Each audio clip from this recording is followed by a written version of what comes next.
الفاتحة.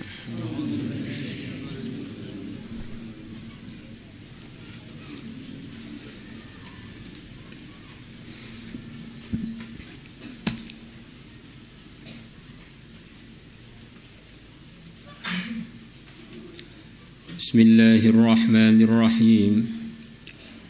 وخرج أحمد بإسناده عن معاذ بن أنس رضي الله عنه أنه bahwasanya sahabat Mu'adz Sa'ala beliau telah bertanya Rasulullah sallallahu alaihi wasallam kepada Rasulullah sallallahu alaihi wasallam an afdhalil iman, mengenai paling utamanya iman.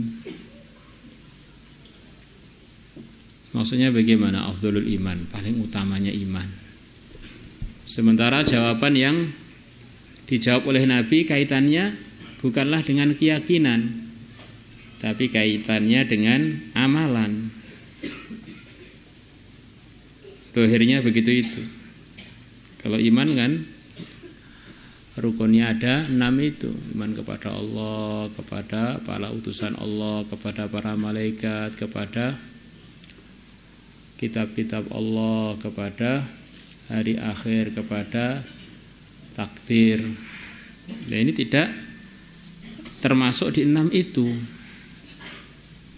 Bagaimana memahaminya?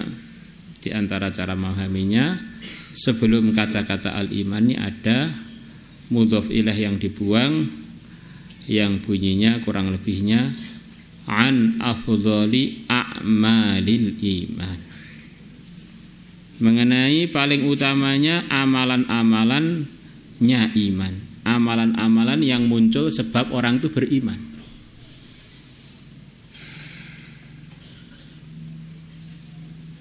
Amalan iman itu diantaranya sholat, amalan iman itu diantaranya puasa pada bulan Ramadan. Itu kan amalan-amalan yang muncul sebab orang itu ngaku yakin kepada agama Islam.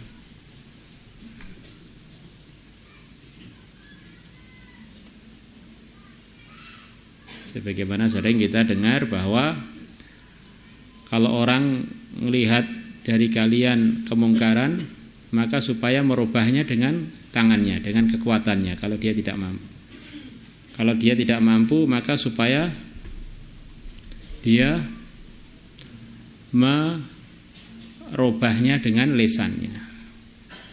Kalau tidak mampu,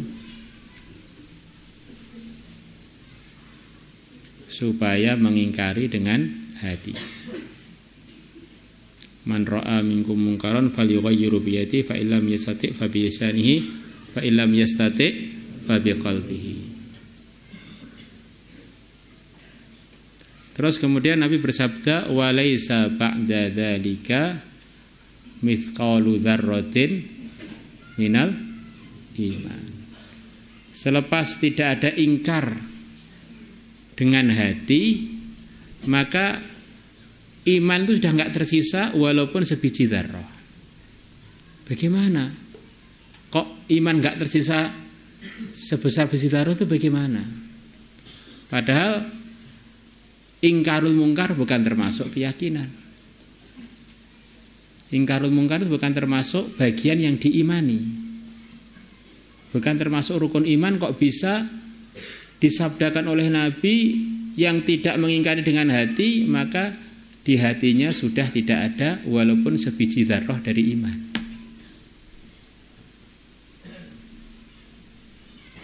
Maka para ulama menjelaskan ini maksudnya iman di sini adalah a'malul iman. Maka orang yang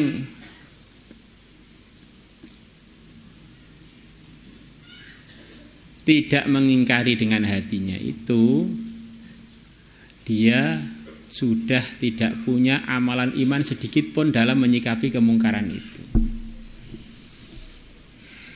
Biar kita tidak menafikan iman dari orang-orang yang beriman gara-gara dia tidak beramal. Bisa dipahami ini? Ini penting loh, renungannya harus direnungi dengan baik.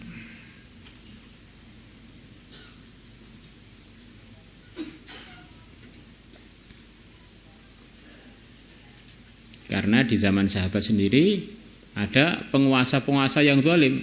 Sebagian penguasa dari Bani Umayyah zalim. Hajjaj zalim.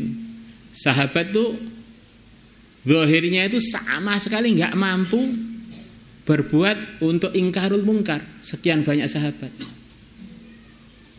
Bahkan Sayyidina Anas radhiyallahu anhu, beliau hadir di majelisnya Ibnu Ziyad.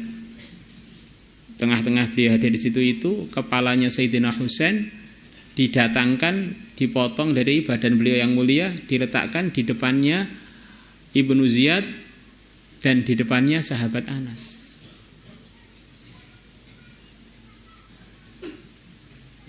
Maka sahabat Anas tidak mampu berbuat apapun, la bil lisan wala bil yad. Dia melihat Ibnu Ziyad dengan ranting mengorek-ngorek hidungnya Sayyidina Husain. Sambil Ibnu Ziyad mengatakan, katanya orang-orang Husain tuh ganteng, tak lihat belas nggak ada gantengnya. Ya, omongannya orang yang dipenuhi kebencian. Maka Sayyidina Anas hanya mampu mengatakan, sesungguhnya orang yang paling mirip dengan Rasulullah dari kalangan Ahlul Bait di antaranya ya Sayyidina Husain itu. Karena kalau orang melihat zahirnya hadis man ra'a minkum munkaron falyughayyirhu biyadihi, berarti yang bisa merubah dengan tangannya imannya tertinggi. Fa illam yastati' fa bisanihi, maka itu di bawahnya. Fa illam yastati' fa biqalbihi, maka itu di bawahnya. Tidak selalu pemahamannya begitu. Sahabat imannya tertinggi selepas para anbiya. Maka biliat enggak bisa, bilisan enggak bisa. Bisa dipahami ya? Ini penting lah, karena kadang-kadang orang melihat zahirnya hadis terus akhirnya salah takwil, akhirnya salah paham dengan orang-orang beriman. Kita ini dengan orang beriman asasnya itu adalah praduga tidak bersalah. Al-aslu bara'atu dzimmah. Asas praduga tidak bersalah. Ini orang ini sudah punya iman. Yang takut neraka bukan saya saja, dia pun juga takut neraka. Kenapa saya suudzon?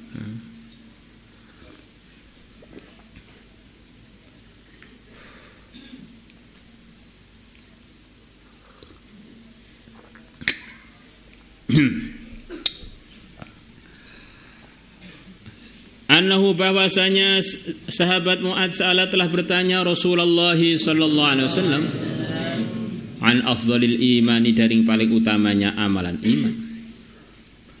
Qal, beliau bersabda, ang tuhibba lillah, engkau mencintai karena Allah, wa tubghidha lillah, dan engkau membenci lillahi karena Allah. Jadi ada amalan itu yang benar-benar nggak bisa dideteksi, nggak bisa dilihat dengan pandangan zahir, amalan hati. Dan sering amalan hati itu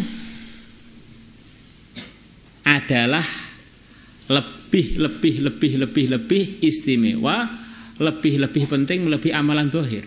Bukan amalan zahir itu nggak penting, bukan begitu maksudnya. Seperti pokoknya ikhlas, itu kan amalan hati, nggak bisa diprediksi oleh siapapun, nggak bisa diketahui oleh selain pemiliknya. Tetapi itu sangat penting, walaupun orang itu zahirnya ahli sedekah, ahli pengetahuan agama, ahli berjuang, kalau hatinya itu nggak punya amalan namanya ikhlas, ya nggak layak untuk dapat ridhonya Allah. Maka 3 orang yang di puncak amal karena hatinya nggak pas, 3-tiganya dipersilahkan masuk neraka. Maka dari ini akhirnya kesimpulannya, jangan sok jadi dukun. Maksudnya gimana Pak? Jangan suka nuduh hatinya orang. Orang-orang itu songong, sombong. Kok tahu-tahunya mulai kapan kamu daftar di dukun? Sudah punya sertifikat dukun dari mana? Itu sombong, itu amalan hati. Tidak bisa kita pastikan. Kita nggak nerima wahyu, paling nerima SMS. Jadi hati-hati, nilai orang itu hati-hati. Maka kalau kita melihat orang iman, husnudzon ini bagian dari walinya Allah. Mungkin dia punya amalan-amalan hati yang saya tidak tahu. Seorang Yahudi yang masuk Islam beberapa saat sebelum wafat, amalannya syahadat. Amalannya keyakinan itu. Dia punyanya iman itu. Yang lain amalan zahir belum tampak sama sekali. Dia menjadi salah satu sahabatnya Rasulullah, menjadi wali yang sangat tinggi derajatnya. Yang siapapun wali selepas para sahabat tidak akan sampai derajatnya seorang sahabat.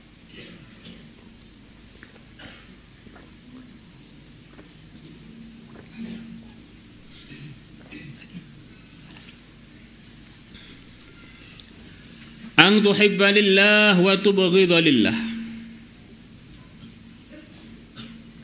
Jadi para munafikin itu teman-teman semua, itu amalannya zahirnya bagus loh.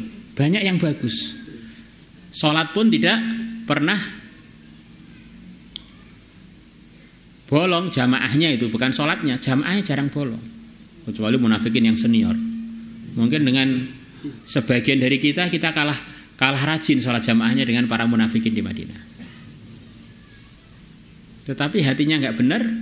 Innal munafiqina fit darkil asfali minan nar.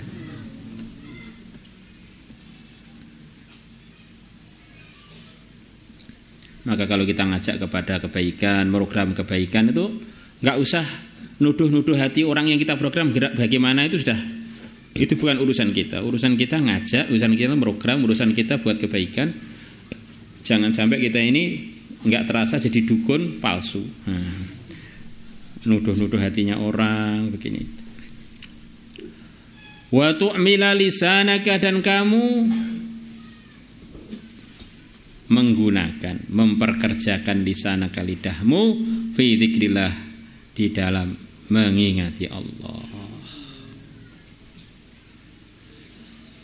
Qalu, para sahabat mengatakan, wa madza, dan apalagi ya Rasulullah, selepas benci karena Allah, cinta karena Allah, lisannya digunakan untuk zikir kepada Allah. Ang tuhibbalin nas, engkau mencintai untuk para manusia. Ma perkara tuhibbu li nafsika, yang engkau mencintai untuk dirimu.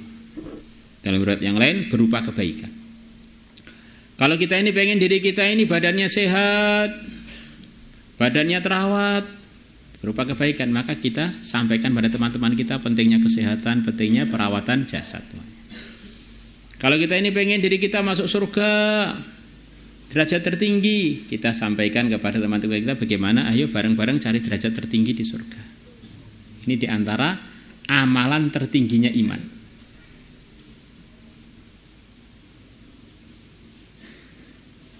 Jadi orang nggak ngajak orang untuk mendapatkan kebaikan seperti dia, kebaikannya mau diambil sendiri, itu menunjukkan rendahnya derajatnya orang tersebut di sisi Allah. Karena sebetulnya nyayangi hamba Allah itu nyayangi diri kita sendiri. Tambah kita menyayanginya, tambah kita pengen berbuat sebaik-baiknya untuk dia, sebagaimana kita buat sebaik-baiknya diri kita, itu menunjukkan kita ini tambah beradab dengan Allah.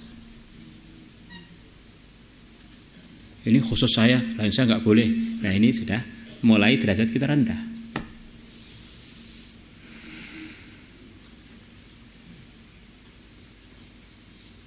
Maka hati-hati orang yang punya karakter suka diistimewakan, suka dibesarkan, hati-hati. Itu bukan malah jadi istimewa, malah jadi rendah.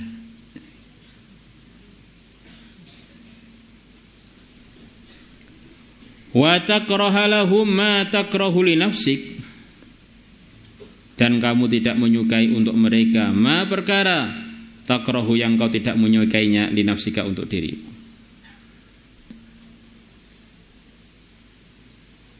Kita nggak senang masuk neraka, maka jangan sampai teman-teman kita ada yang masuk neraka. Kita tidak pengen punya istri yang tidak solihah, lah jangan nyarikan teman kita istri yang bubrah, istri yang error. Kita pengen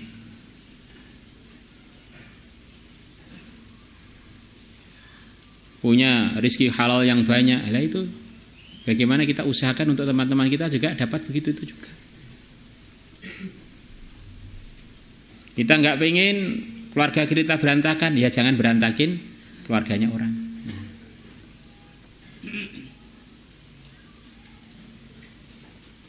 Kita nggak pengen orang menzalimi hak-hak kita, ya jangan kamu zalimi hak-haknya orang. Ini tanda orang itu imannya bermutu, imannya tingkatan amalan yang sumbernya dari iman dia itu sampai tingkatan yang al-afdal. Semoga termasuk kita. Amin.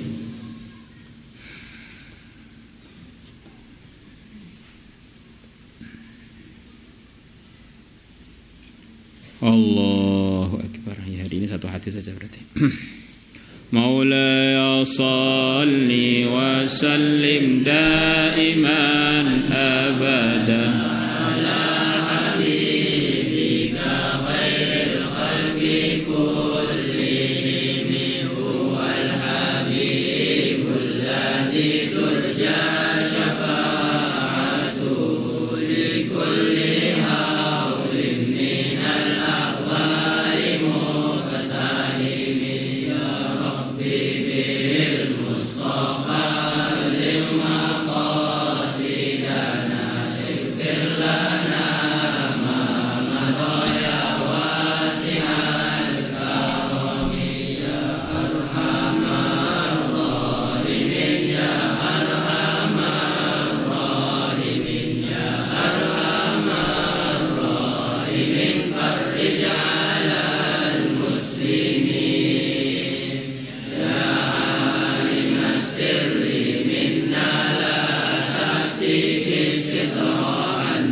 Allahumma salli